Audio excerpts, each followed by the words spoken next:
Welcome to Witch Hunters, brought to you by NPR Podcasts. We're your hosts, Will, and this is Benji. This week's Hysteria will be focused on the Bin Laden itch of the early 2000s. We found most of our information from Scratching the Bin Laden Itch by Elaine Showalter, Hysteria by Margaret Talbot, and Outbreak, the Encyclopedia of Extraordinary Social Behavior by Hilary Evans, Robert E. Bartholomew. The first outbreaks of rashes were in Indiana school on October 4th, 2001. However, most cases were in Medford, Oregon, with many affected going to the same school. This is important because about 60% of cases of mass hysteria take place in schools where anxiety and stress can be easily spread. It's important to note that these rashes occurred shortly after the tragic events of the 9/11 terrorist attack in New York. This led many parents to believe their children were victims of a bioterrorism attack. The rashes were isolated symptoms, lasting from a few hours to 14 days. We will discuss the itch further with Vice President of the CDC, James Washington. But first, let's take a quick commercial break.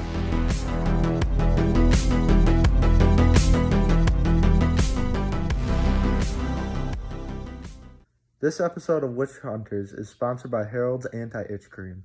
Side effects may include nausea, vomiting, mass hysteria, heart attacks, cancer, and in a few cases, death. Please consult your doctor before using Harold's Anti-Itch Cream. Use promo code WitchHunters for 30% off. Again, code WitchHunters for 30% off. We will now hear from Vice President of the CDC, James Washington. So, Mr. Washington, who are connected to the situation that we've been talking about today? Thanks for having me on. Yeah, those affected were the children that broke out in itchy rashes. You could also say their parents were affected as well, although they were emotionally affected due to the sensitivity and paranoia around terrorism at the time, and there were no reports of rashes on the adults. Where was the first case of this itch? The first outbreaks of rashes were at an Indiana school on October 4th, 2001. But the rash affected thousands of mainly school kids in 27 states and parts of Canada. So why did the hysteria spread, and how did it spread so quickly?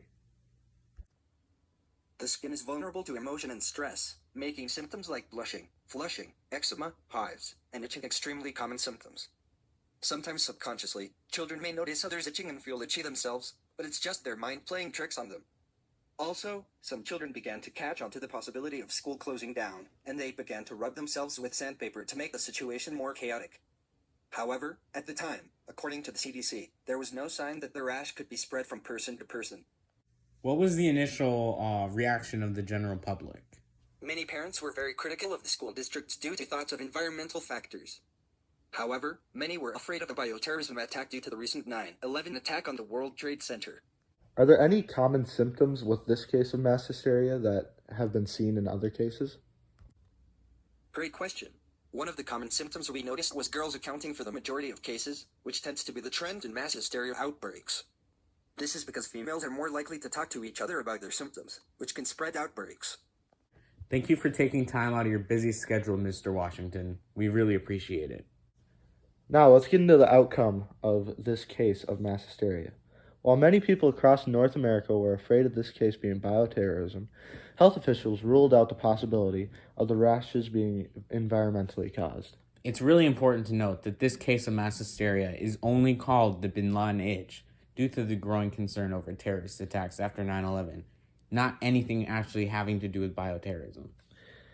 Mass hysteria is a last resort diagnosis due to the quote-unquote crazy town people thought of when hearing about a mass psychogenic illness. While the long-term impact of this scare wasn't huge, it led to more people paying attention to their school's environment and how mass hysteria could so quickly affect a community, especially in schools with impressionable children being so close together. That's all we've got for you this week. We'll see you next week on Witch Hunters, where we will discuss why Pokemon Go should be rated M for mature. Remember, good hunting.